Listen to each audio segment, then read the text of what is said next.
Hey gang, East Coast Lumberjack, and this week we have a big old dead elm tree. So welcome to Fredericton.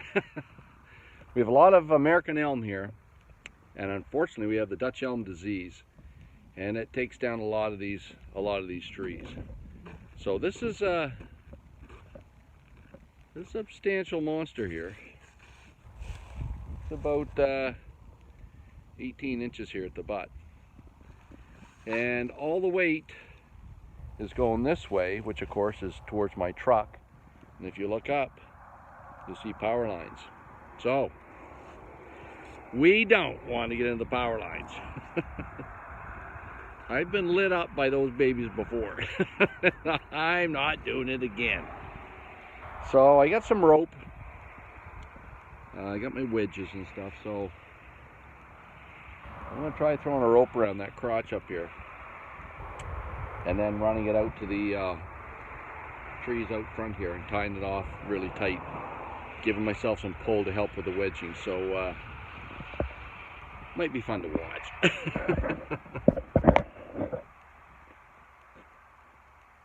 So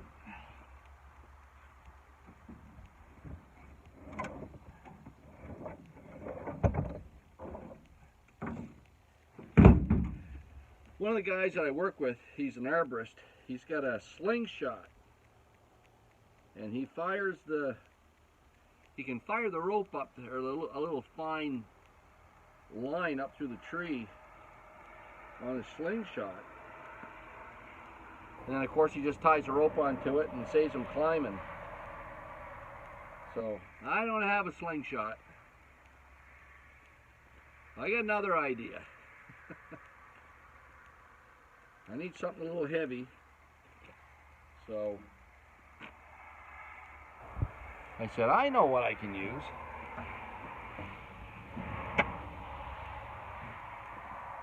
Now,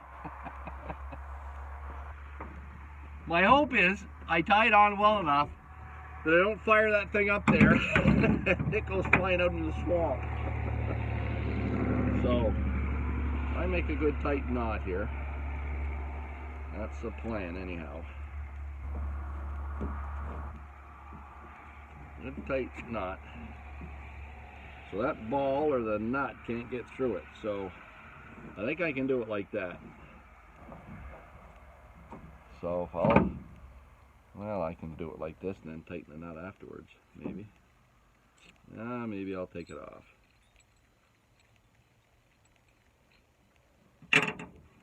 Put it through here.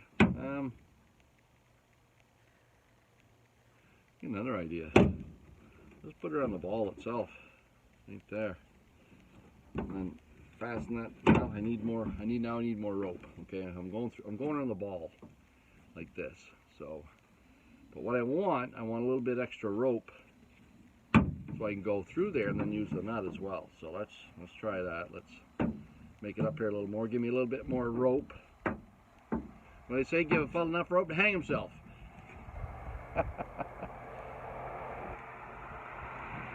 Well, actually, a pretty sad spot around my place this week. You guys have watched my videos enough. You see our little dog Honey out and following me around and in the shop and stuff. Well, old Honey gave up the ghost yesterday.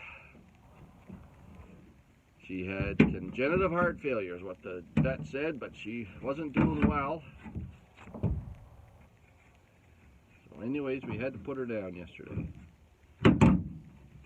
I buried her this morning. She's a good old dog. Honey was a good old dog. She lived to be 13.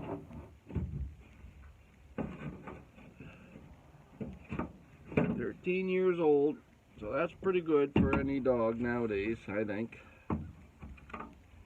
I know the little farts can get more than that, but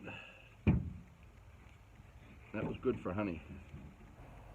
I'll tell you one thing, she was a smart flippin' dog. She was part Australian Shepherd, and I think that was where the brains came from, but she was unreal smart. And she knew she wasn't doing well yesterday.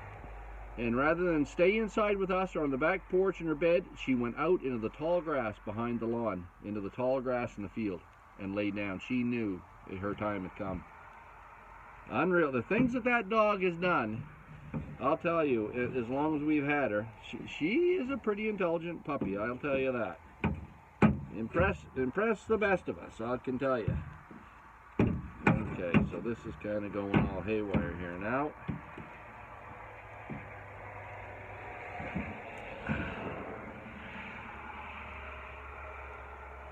I used to work with a fellow who was a fisherman. He said, if you can't tie knots, tie lots. Great advice. Great advice. I think we can do it there like that. Get one more knot in here. So we're tying lots, because obviously I can't tie knots.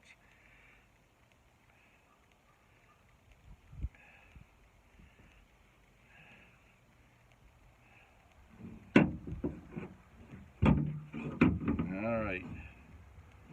So I think the safest place for the nut and washer is right here in the truck. There. So that's got quite a bit of weight. So the plan is to toss that up through that Y in the branches.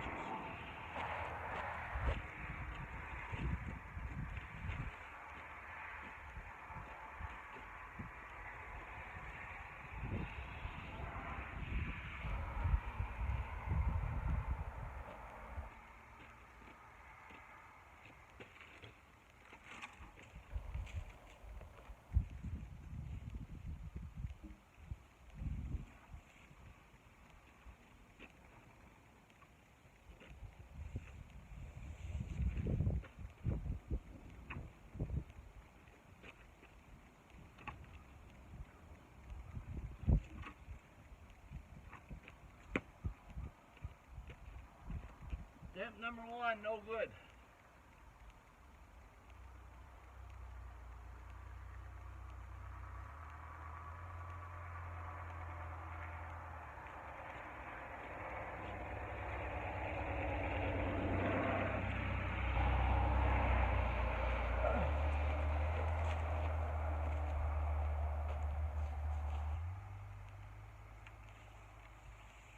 Same place that time.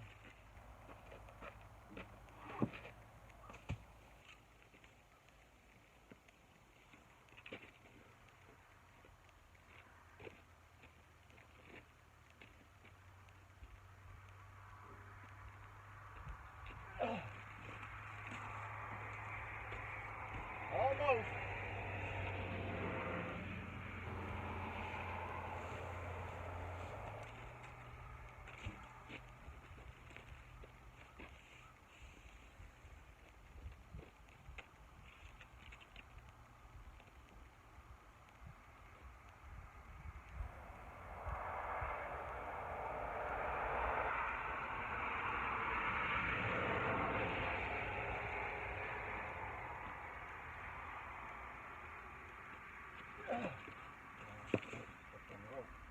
Stepped on the flipping rope.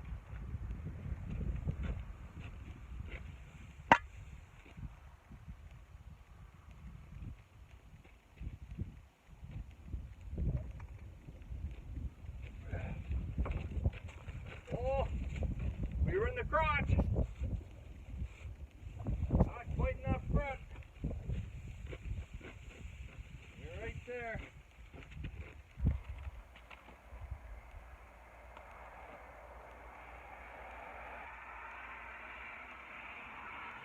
Tighten her up a little bit.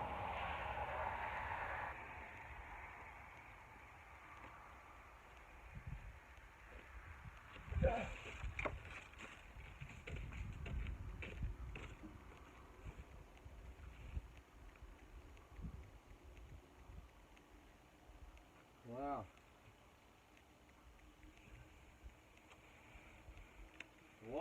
We'll give her one more try. I got another idea if it doesn't work.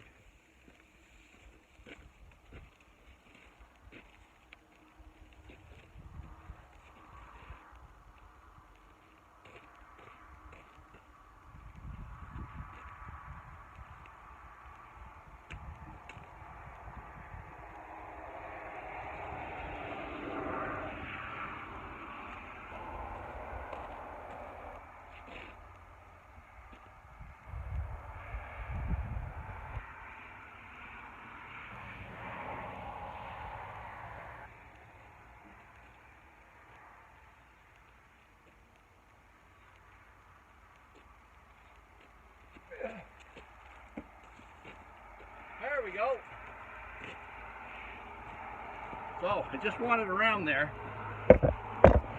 Not exactly where I wanted it.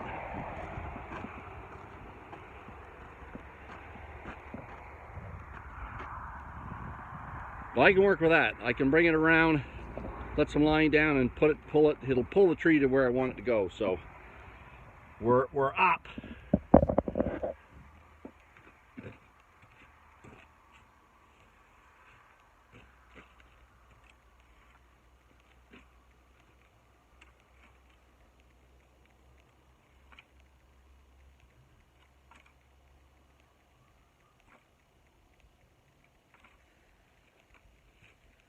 So I think you can see what I'm doing. I'm just flipping the rope. Allow that big weight to come down.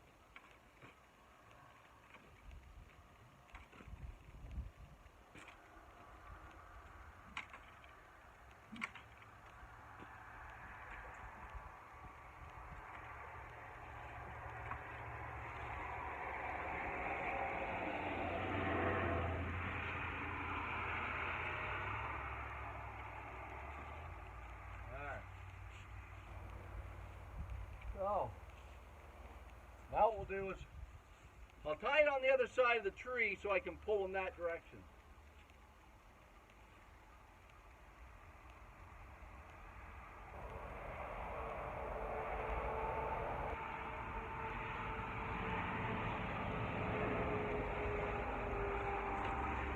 So the good news is I got my ball back. So now what I'll do is I'll wrap around, I'll go around the other side of the tree and tie it. I'll put like a noose in it and tighten it up as much as I can, but at least I'm pulling in that direction. So I just gotta get some pressure that way. I think it'll go with the wedges, but you don't want to mess around with wires like that. If she comes down the wires, I'm in a whole heap of trouble. So I don't take chances anymore. 60 years old, I don't take chances. I'm gonna put the odds in my favor.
There.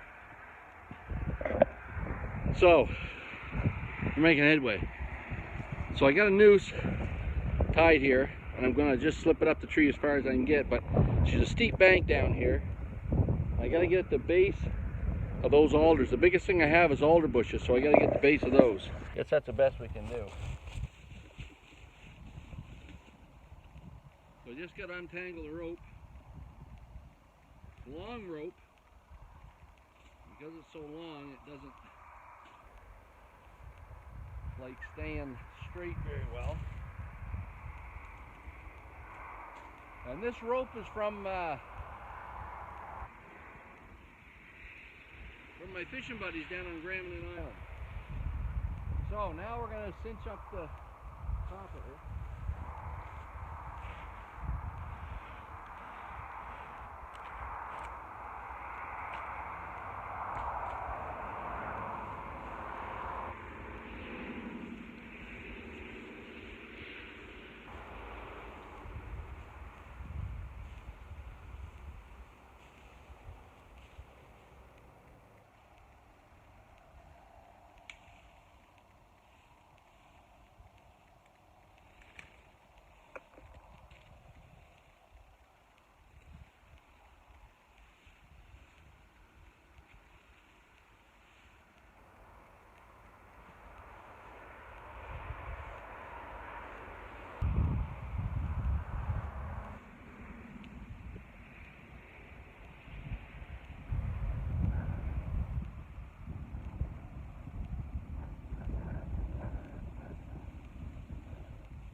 All right.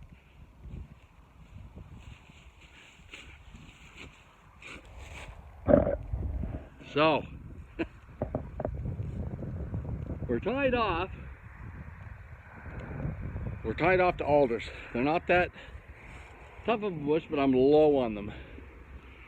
Now, the object is I'm going to put my notch away from those alder bushes, just to the right of them, so that I can actually stand down there and pull without hitting my head, without the tree coming on me, because it's pretty close. So it's quite a sharp angle too.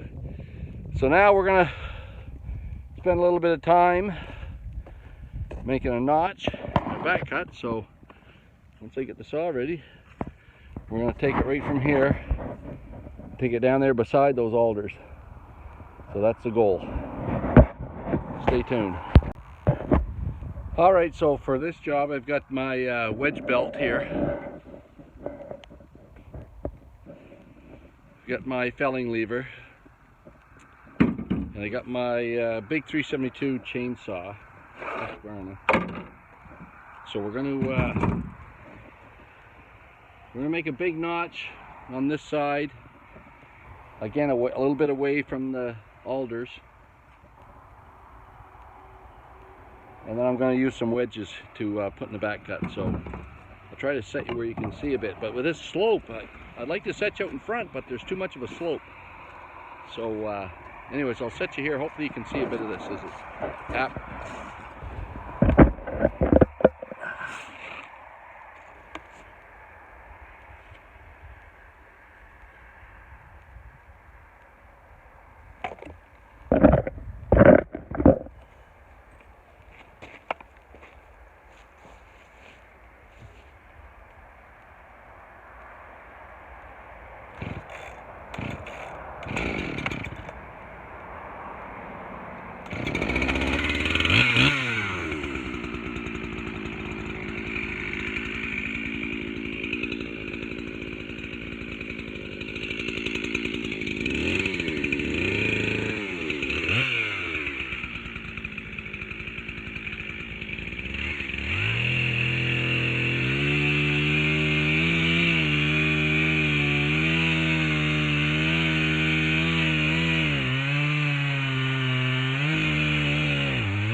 So I got a little bit of wind helping me, which is good. I'm going to set you back here so you can see it happen, but I'm just going to keep driving my wedges till it pulls it over. And the rope will keep it from coming back. So hopefully you can see most of it from here.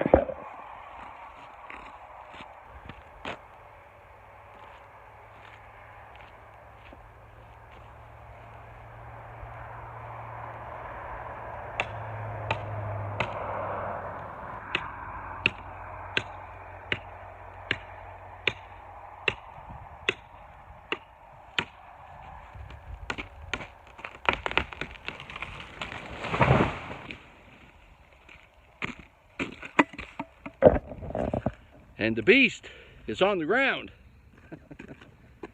So, just to the right of the alders like I wanted. So I'll show you. You can tell a lot from the stump. All right, so always put your notch in right here. The notch is 8/10 of the tree, okay, 80%. So this tree is about it's almost 18 inches. So I've got it 16 inches here across. And then when you put your back cut in, you want to be up an inch, okay? So I started up an inch, I bored in, and I took a look to make sure I had a nice inch of holding wood right here. So once I was in, then I just started swinging my saw around and kept putting my wedges in from the outside here. And I came around till I was the same distance on the other side. So if you have a nice straight wedge, or sorry, a nice straight hinge wood across there, it'll take the tree where you want it to go. And of course the rope is holding it from coming back on us, and the wedges just tip it a little bit more, and of course away she goes. So he's going to clean it up, he said. So all I have to do is retrieve all my ropes, and that big old dead elm that's about it's only about 30 years old by the look of the stump here, but it's on the ground and it's not in the wires, and he doesn't have to worry about it. So anyhow, I'll grab my rope and meet you back here. So with winter coming, people want to get these things cleaned up. We get a lot of winds. You don't want them laying on your house or like here on the power line. So I've got about 5 or 6 tree jobs right now I've got to get at and get done for people before the snow flies. So we've got about 3 or 4 weeks before that happens. Also deer season. And although we have one hanging in the barn, that's my boy. Vince, he wanted some deer meat for the winter, so I'm gonna go tomorrow help my other young fella Nate set up his tree stand, and hopefully the boys can get some deer meat for the freezer this winter. And I'm gonna just keep playing away at this here the next few days. I got a bigger job in town, so I gotta tackle it tomorrow. And of course I'll get back at the handles. So anyways, that was this week's. It was a dead elm, the mouth of Keswick. For Matt Stevens, it's on the ground safely, no problems at all, thank goodness. So next week, more axe handles.